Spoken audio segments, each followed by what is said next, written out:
Hello दोस्तों, आप सब कैसे हैं। उम्मीद करती हूँ आप सब बहुत अच्छे होंगे। तो आज हम लोग देखेंगे भाषा, बोली और लिपि। तो आइए शुरू करते हैं ये क्लास। मनुष्य एक सामाजिक प्राणी है। उसे दूसरों लोगों के संपर्क में रहना पड़ता है। भाषा के बिना ना तो वह अपनी बात समाज के दूसरे लोगों तक पहुंचा सकता है और ना ही उनकी बात स्वयं समझ सकता है।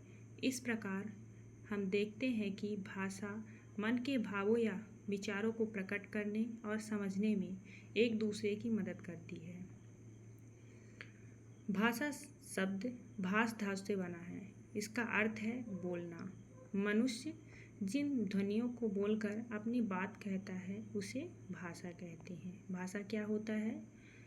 मनुष्य जिन ध्वनियों को बोलकर अपनी बात कहता है उसे क्या कहते हैं? भाषा कहते हैं।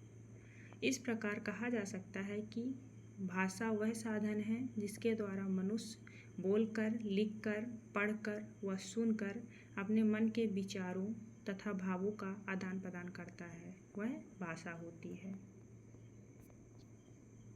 अब देखेंगे भाषा के रूप। भाषा का प्रयोग हम मुख्यतः बोलकर तथा लिखकर करते हैं।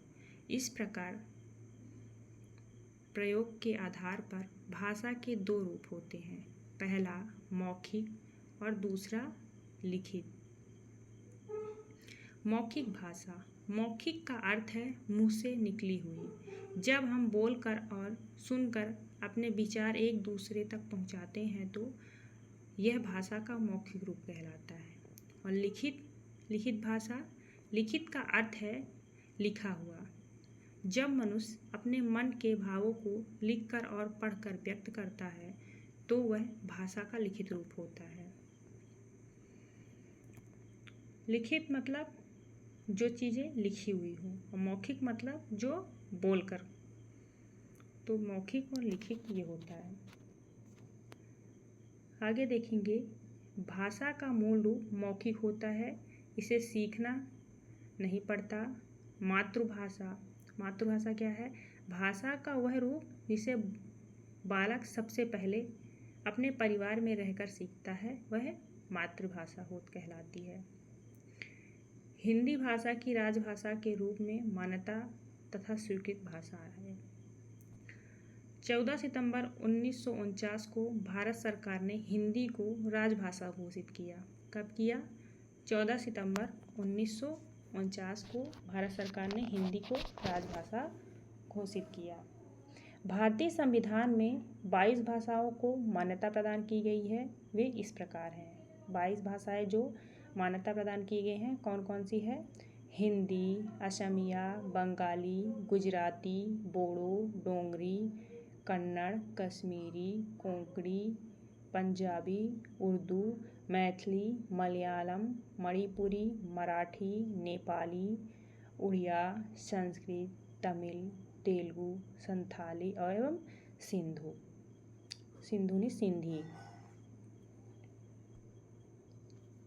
अब हम लोग देखेंगे राजभाषा। राजभाषा का अर्थ है राज प्लस भाषा, यानी कामकाज की भाषा। वह भाषा जिसका प्रयोग देश के कार्यालयों में काम काज के लिए किया जाता है राजभाषा कहलाती है। आगे देखेंगे हम लोग लिपि। लिपि क्या होती है? बोले जाने वाली हर ध्वनि को लिखने के लिए कुछ चिन्ह निश्चित किए गए हैं। इन्हीं चिन्हों के लिखने के तरीकों को लिपि कहते हैं। कुछ प्रमुख लिपियों व भाषाओं को जाने आइए। तो देवनागरी क्या है? हिंदी, संस्कृत, मराठी, बोडो, संथाली और कोंकणी। फारसी का उर्दू, शारदा कश्मीरी, फ्रांसीसी रोमन, बोडो देवनागरी, अंग्रेजी व जर्मन रोमन, बंगाली बांग्ला। तो जैसे हिंदी होती है उसकी लिपि क्या होती है? देवनागरी। देवनागरी लिपि कौन कौन सी है? हिंदी, संस्कृत, मराठी, बोडो, संथाली, कोंकणी। अब देखेंगे हिंदी भाषा का प्रयोग। भारत में हिंदी भाषा का प्रयोग 3 रूप में किया जा रहा है। राजभाषा के रूप में उत्तर प्रदेश, बिहार, उत्तरांचल, मध्य प्रदेश, राजस्थान, छत्तीसगढ़, झारखंड, हरियाणा, हिमाचल प्रदेश, दिल्ली में, और द्वितीय भाषा के रूप में पंजाब, महाराष्ट्र और गुजरात में, संपर्क भाषा के रूप में दक्षिण भारत के राज्यों में तथा पश्चिम बंगाल, जम्मू कश्मीर और पूर्वोत्तर के राज्यों में। आगे देखेंगे बोली क्या होती है। तो ये देखेंगे, सीमित क्षेत्रों में बोली जाने वाली भाषा के रूप को बोली कहा जाता है। क्या होता है? सीमित क्षेत्रों में बोली जाने वाली भाषा के रूप को बोली कहा जाता है, यानी स्थानीय व्यवहार में अल्प विकसित रूप से प्रयुक्त होने वाली भाषा बोली कहलाती है। क्या होती है? स्थानीय व्यवहार में अल्प विकसित रूप में प्रयुक्त होने वाली भाषा को क्या कहते हैं? बोली कहते हैं। बोली का कोई लिखित रूप नहीं होता है। अब देखेंगे हिंदी की कौन कौन सी बोलियां हैं। तो हिंदी की बोलियों को 6 वर्गों में विभाजित किया जा सकता है। पश्चिमी हिंदी में क्या क्या आएगा? ब्रज, खड़ी बोली, हरियाणवी, बुंदेली और कन्नौजी। पूर्वी हिंदी में कौन कौन सी आती है? अवधी, बघेली, छत्तीसगढ़ी। राजस्थानी में कौन सी आती है? मेवाती, मारवाड़ी, हड़ौती, मेवाड़ी। बिहारी में क्या आती है? मैथिली, मगधी, भोजपुरी। पहाड़ी में कौन सी आती है? गढ़वाली, कुमाऊँ, मडियाली। दक्षिणी में कौन सी आती है? बीजापुर, गोलकुंडा के क्षेत्र। तो ये जो हिंदी की बोलियां हैं, ये हमेशा कंपटीशन के एग्जाम में कई बार पूछे जाती हैं और ये ज़रूर आती हैं, तो ये ध्यान रखना है। आगे देखेंगे क्वेश्चंस कुछ। हिंदी भाषा वस्तुनिष्ठ प्रश्न। तो इसमें देखेंगे प्राचीन भारतीय आर्य भाषा है तो वैदिक संस्कृत, पाली, अवहट्ट और प्राकृतिक। तो प्राकृतिक, तो इसका राइट आंसर होगा वैदिक संस्कृत। प्राचीन भारतीय आर्य भाषा है वैदिक संस्कृत। आइए देखते हैं इसके कुछ पॉइंट्स। संस्कृत भारत की सबसे प्राचीन भाषा है, जिसे आर्य भाषा या देव भाषा भी कहा जाता है। हिंदी इस आर्य भाषा संस्कृत की उत्तराधिकारिणी मानी जाती है। प्राचीन भारतीय आर्य भाषा का प्राचीनतम नमूना वैदिक साहित्य में दिखाई देता है। वैदिक साहित्य का सृजन वैदिक संस्कृत में हुआ। वैदिक संस्कृत को वैदिकी, वैदिक, छंदस आदि भी कहा जाता है। कुछ एडिशनल इंफॉर्मेशन भी देख लेंगे, जैसे पाली। यह हिंदू यूरोपीय भाषा परिवार में की एक बोली या प्राकृत है। इसको बौद्ध त्रिपिटक की भाषा के रूप में भी जाना जाता है। पाली ब्राह्मी परिवार की लिपियों में लिखी जाती है। जो पाली भाषा है ये कौन से परिवार की है? ब्राह्मी परिवार की लिपियों में लिखी जाती है। अब देखेंगे अवहट्ट। अवहट्ट अपभ्रंश और आधुनिक भारतीय आर्य भाषाओं के बीच की भाषा है। अवहट्ट को अवहट्ट ही कहा जाता है। समय बीतने के साथ अपभ्रंश साहित्य की भाषा बन चुकी थी। इसे परनिष्ठ अपभ्रंश कहते हैं। अब देखेंगे प्राकृत। प्राकृत क्या है? भारतीय आर्य भाषा के मध्य युग में जो अनेक प्रादेशिक भाषाएं विकसित हुई, उनका सामान्य नाम प्राकृत है। और उन भाषाओं में जो ग्रंथ रचे गए, उन सबको समुच्चय रूप से प्राकृत साहित्य कहा गया। अब देखेंगे अगला क्वेश्चन। भारत में आर्य भाषा का प्रारंभ कब हुआ? तो कब हुआ? 1500 ईस्वी पूर्व के आसपास, 1600, 1300, 1400। तो इसका राइट आंसर होगा 1500।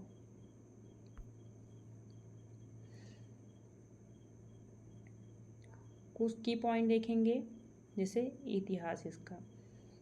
संस्कृत भाषा की सबसे प्राचीन भाषा है। संस्कृत भारत की सबसे प्राचीन भाषा है, जिसे आर्य भाषा या देव भाषा भी कहा जाता है। जैसे क्वेश्चन आ जाए कि देव भाषा किसे कहते हैं, या तो आर्य भाषा कौन सी है, तो कौन सी है, संस्कृत। ये क्वेश्चन आ भी चुका है कई बार।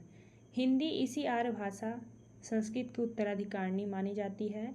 साथ ही ऐसा भी कहा जाता है कि हिंदी का जन्म संस्कृत की ही कोख से हुआ है, यानी कि संस्कृत से जन्म किसका हुआ है, हिंदी का।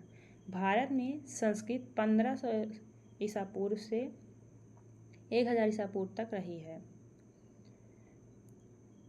ये भाषा 2 भागों में विभाजित हुई है, वैदिक और लौकिक।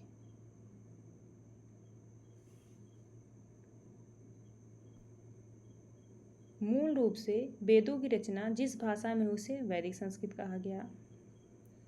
इसमें देव और उपनिषद का जिक्र आता है, जबकि लौकिक संस्कृत में दर्शन ग्रंथों का जिक्र आता है। अब कुछ एडिशनल इंफॉर्मेशन देखेंगे। भारतीय आर्य भाषा का विभाजन। भारतीय आर्य भाषा की पूरी श्रृंखला को 3 भागों में विभाजित किया जाता है। प्राचीन भारतीय आर्य भाषा 1500 ईस्वी से 500 ईस्वी तक ईसा पूर्व तक। मध्यकालीन भारतीय आर्य भाषा 500 ईसा पूर्व से 1000 ईसा पूर्व तक।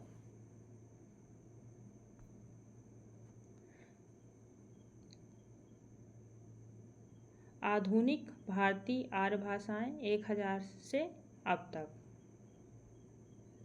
अब देखेंगे क्वेश्चन।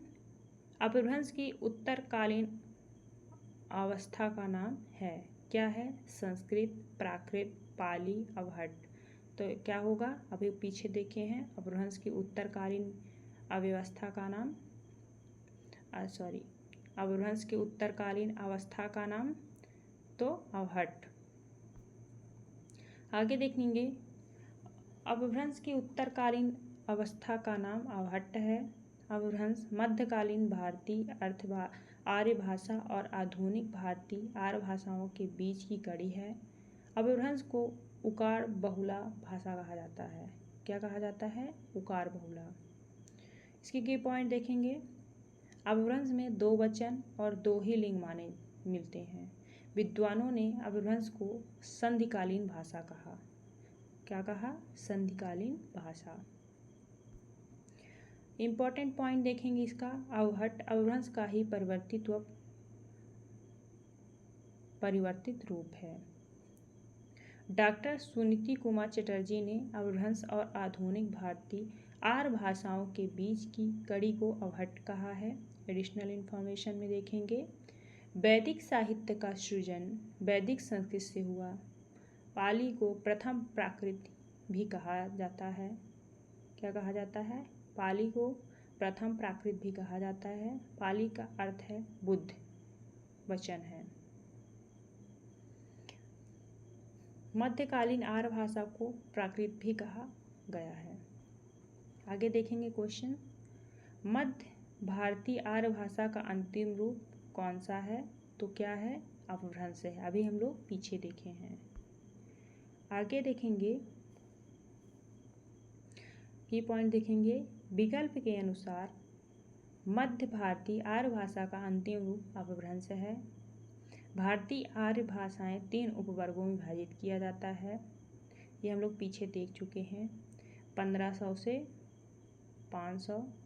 मध्यकालीन क्या है, 500 से 1000। आधुनिक क्या है, 1000 से अब तक। आगे देखेंगे। प्राचीन भारतीय आर्य भाषा के अंतर्गत वैदिक संस्कृत और लौकिक संस्कृत आती है। मध्यकालीन भारतीय आर्य भाषा के अंतर्गत पाली, प्राकृत, अपभ्रंश आदि आती हैं। आधुनिक भारतीय आर्य भाषा के अंतर्गत प्राचीन हिंदी और आधुनिक हिंदी आती हैं। भाषाओं के विकास क्रम को इस प्रकार समझा जा सकता है जैसे संस्कृत, पाली, प्राकृत, अपभ्रंश, अवहट्ट, हिंदी। सबसे पहले क्या आया? संस्कृत आई, पाली आई, प्राकृत आया, अपभ्रंश और अवहट्ट, अवहट्ट के बाद हिंदी। ये मोस्ट इम्पॉर्टेंट लाइन है, ये सभी एग्जाम में लोग का पूछता है।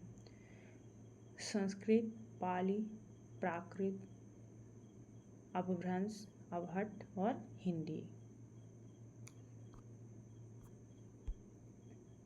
आगे देखेंगे हम लोग हिंदी भाषा वस्तुनिष्ठ प्रश्न।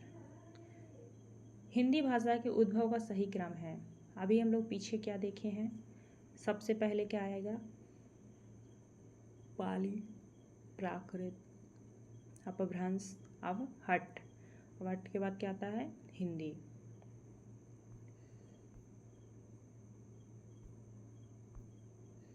हिंदी भाषा के उद्भव का सही क्रम पाली, प्राकृत, अपभ्रंश, अवहट्ट। पाली का समय है 500 से पहली ईसा तक। प्राकृत का समय है 500 से 1000 तक। अपभ्रंश का समय है 1000 से 1500 ईस्वी तक तथा अवहट्ट का समय है 1500 से 1700 तक माना जाता है। अतः पाली, प्राकृत, अपभ्रंश और अवहट्ट होगा। तो दोस्तों इस वीडियो में बस इतना ही। Thank you so much. मिलते हैं अगले वीडियो में। धन्यवाद।